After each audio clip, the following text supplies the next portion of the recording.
Évidemment, Vladimir Poutine, Mesdames Donald et Trump, messieurs, voilà, qui s'installe derrière leur pupitre. Ça commence maintenant et on va écouter les deux présidents américains, russes, après quasiment 3 heures de discussion entre les deux empereurs délégations. sont là. Mr. President, ladies and gentlemen, Monsieur le Président, Mesdames et Messieurs, our negotiations have been held in a nos constructive négociations se sont passées dans une ambiance constructive avec un respect mutuel. Nous avons négocié de manière approfondie et dans la paix. Une fois de plus, je tiens à remercier mon homologue américain pour sa proposition, son invitation à voyager ici. Il est logique que nous nous retrouvions ici car nos pays sont séparés par un océan, mais sont tout de même des voisins assez proches. Ainsi, lorsque nous nous sommes rencontrés, lorsqu'il est descendu de l'avion, et je lui ai dit « Bonjour, cher voisin, ravi de vous voir. En bonne santé, ravi de vous voir en vie. » C'est quelque chose qui se fait entre bons voisins. Très amical, les mecs, là. Des paroles agréables qu'on a pu échanger. Nous sommes séparés par le détroit de Bering. Il y a de petites îles, mais en fait, nous sommes très très proches, 4 km de distance. C'est un fait. Il est important également de dire que l'Alaska fait partie de notre histoire commune entre les États-Unis et la Fédération de Russie. Il y a encore beaucoup d'héritage culturel, par exemple des églises orthodoxes et plus de 700 noms géographiques qui ont une origine russe. Pendant la Seconde Guerre mondiale, c'est ici en Alaska qu'on a trouvé le pont aérien qui a permis d'apporter de l'équipement à d'autres nations. C'était Ils sont en train de se sucer, les mecs, là, un wesh. itinéraire assez dangereux qui parcourait un grand désert glacé. Mais nos deux pays ont fait tout ce qui était en leur pouvoir pour remporter la Chef, c'est long, victoire. là. J'étais à Magadan en Russie et j'y ai vu un mémorial dédié aux pilotes russes et américains. Il y a 2 drapeaux, le drapeau russe et le drapeau américain, et je sais qu'ici aussi il y a un tel mémorial. Il y a un cimetière militaire à quelques kilomètres d'ici. Ah, c'est fini pour Zelensky. On y retrouve. Je crois que là, il est en train de raconter sa vie, là. De pilotes russes. Nous remercions le gouvernement américain et les citoyens américains qui respectent le souvenir de ces pilotes. Il y a beaucoup d'autres exemples historiques. Nous avons ensemble vaincu des ennemis communs grâce à des alliances. Nous nous sommes soutenus mutuellement, nous nous sommes soutenus. Et je suis convaincu que cet héritage, ce patrimoine nous permettra de rétablir des liens bénéfiques à cette nouvelle ère, même dans des conditions difficiles. On sait que depuis 4 ans, les États-Unis et la Russie ne se sont pas rencontrés. C'était une période difficile pour nos relations bilatérales. Et il faut être franc, nos relations bilatérales n'ont pas été très très bonnes depuis la guerre froide. Cela ne profite pas à nos pays, cela ne profite pas au monde dans son ensemble non plus. Un jour ou l'autre, il faut régler la situation et avancer, aller au-delà de la confrontation pour ouvrir un dialogue. Ainsi, une rencontre entre les 2 dirigeants de nos pays. Je vous montre les phrases. Point nommé. Le travail a été fait pour nous rencontrer. Moi et le président Trump avons de très bons contacts directs. Nous nous sommes entretenus à plusieurs reprises. Nous avons parlé avec franchise par téléphone. Pas me prendre la tête Et ce soir. les envoyés spéciaux, Monsieur Witkoff, l'envoyé spécial, est venu en Russie plusieurs fois. Nos conseillers, nos responsables des affaires étrangères sont en contact en Zelensky, il est permanence. foutu, hein. Et un des sujets principaux est la situation en Ukraine. Nous voyons les efforts de l'administration du président Trump, ces efforts pour essayer de résoudre la crise en Ukraine. Nous essayons réellement de nous attaquer au cœur du problème et il est important de comprendre l'histoire de cette situation. La situation en Ukraine est liée à notre sécurité, mais nous avons toujours considéré la nation ukrainienne comme une nation pleine de courage courage. Nous avons les mêmes racines et toute cette situation est une tragédie pour nous. C'est une blessure. Ainsi, notre pays souhaite réellement mettre un terme à cette situation. En parallèle, nous sommes également convaincus d'une chose, à savoir que afin de trouver une paix durable, long terme, nous devons supprimer les causes profondes de ce conflit. Nous l'avons répété à plusieurs reprises. Il faut tenir compte de toutes les préoccupations légitimes de la Russie et rétablir un équilibre de la sécurité en Europe. Et nous sommes d'accord avec le président Trump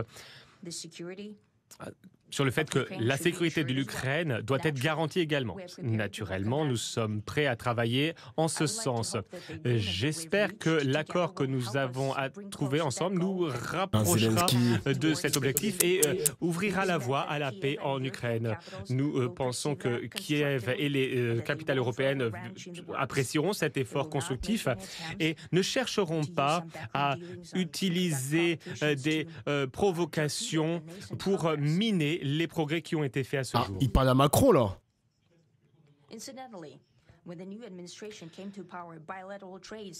Les accords commerciaux ont commencé à se développer grâce à la nouvelle administration. C'est encore symbolique et évidemment, il y a encore une croissance de 20%. Comme je l'ai dit, il y a beaucoup de secteurs dans lesquels nous pouvons travailler ensemble. Une chose est claire, les investissements et le potentiel de coopération commerciale entre nos deux pays sont énormes. La Russie et les États-Unis peuvent s'offrir énormément en termes de commerce, de numérique, de technologie avancée. L'exploration spatiale. Nous voyons que la coopération dans la région arctique est également possible, très possible. Et les contacts internationaux il est juste venu prendre sa part, bah ouais. Dans l'ensemble sont très bons. C'est très important pour nos deux pays de tourner une nouvelle page, de revenir à une ère de coopération. Et on voit que la frontière entre la Russie et les États-Unis, il y avait un nouveau lieu où on pouvait passer du passé au présent en franchissant une ligne et j'espère que c'est ce que nous allons faire aujourd'hui dans le domaine politique. Je tiens à remercier le président Trump pour nos travaux conjoints. Je le remercie pour le ton agréable de notre conversation. Il est important que nous nous concentrions sur les résultats et nous voyons clairement ce que les États-Unis souhaitent accomplir. Le président Trump a à cœur la prospérité de sa nation. Il reconnaît que la Russie a ses propres intérêts. Je pense que les accords d'aujourd'hui seront un point de départ, non seulement pour trouver une solution à la situation en Ukraine, mais cela nous aidera également à retrouver une relation commerciale et pragmatique entre les États-Unis et la Russie. En définitive, j'aimerais rajouter une chose. J'aimerais vous rappeler que en 2022, lors de notre dernier contact avec l'ancienne administration, j'ai essayé de convaincre mon ancien homologue américain que la situation ne devait pas arriver à un point de non-retour et entrer dans des hostilités. Et je me souviens avoir dit que ce serait une erreur. Aujourd'hui, lorsque le président Trump dit que s'il avait été président à l'époque, il n'y aurait pas eu de guerre, eh bien, je peux le confirmer. Après, il abuse, il a dit je peux le confirmer, mais frérot, je suis désolé, hein. Trump, quand il a fait son premier mandat, il y avait déjà l'annexion de la Crimée quand même, hein. Donc moi je comprends pas ce qu'il dit, hein. Trump, il a pas facilité, il a même presque engrainé cette graine, quelque chose comme ça, genre. Avons développé une très bonne il abuse quand même, là, Zelensky. Poutine, pardon. Une relation basée sur la confiance. Et je suis convaincu qu'en allant dans ce sens, en suivant cette voie, nous pouvons le plus tôt possible trouver un terme au conflit en Ukraine. Merci. Merci beaucoup, Monsieur le Président. Des paroles très profondes. Jure, un nouveau sub. Nous avons eu une réunion très productive. Nous avons abordé de nombreux sujets. La plupart ont fait l'objet d'accords.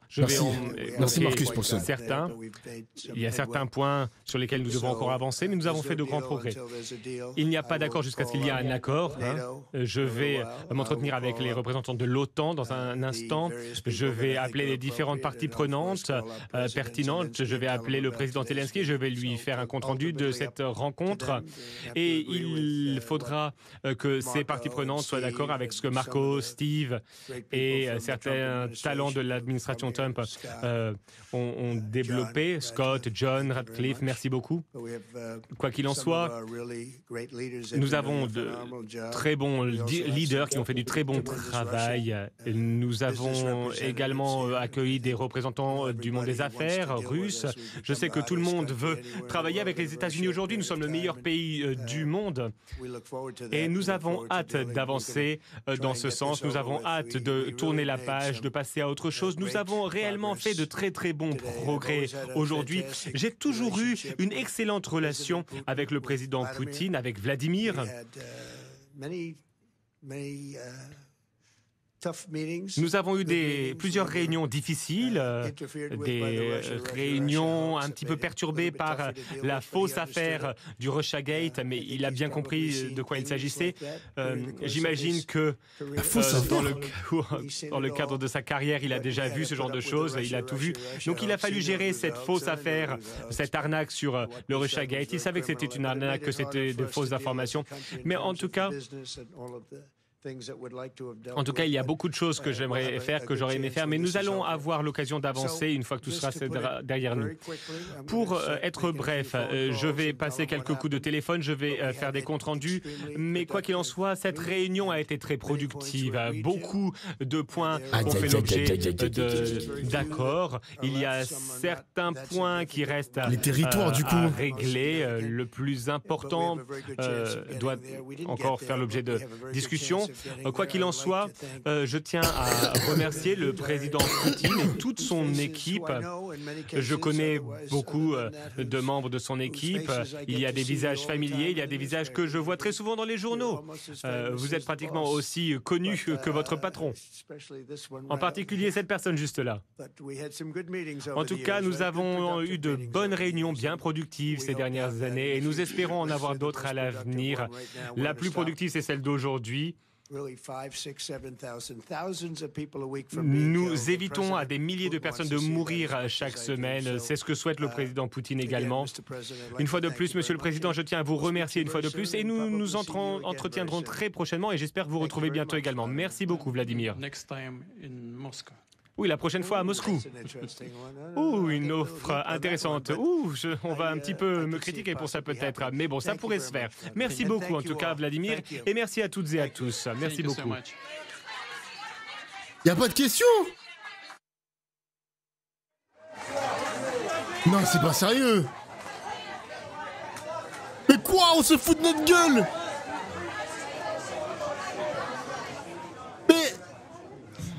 Petit. Conférence de presse express pour les deux présidents américains et russes. Pardon, je rigole, le FBI, je rigole. Le FBI et le KGB, je rigole. Conférence de presse elliptique. Alors, je vais reprendre quand même les mots les questions-réponses, on nous a menti. Discussion très productive. Beaucoup de points ont fait l'objet d'accords. Lesquels, on ne sait pas. Le point le plus important doit encore faire l'objet de discussion. Lequel, on ne sait pas. Jamais le mot de cessez-le-feu n'est prononcé pendant cette conférence de presse. Didier François, c'est maigre. Oui, on va dire ça comme ça, oui. C'est une litote, c'est plus que maigre. Non mais voilà, on est quand même dans quelque chose d'assez...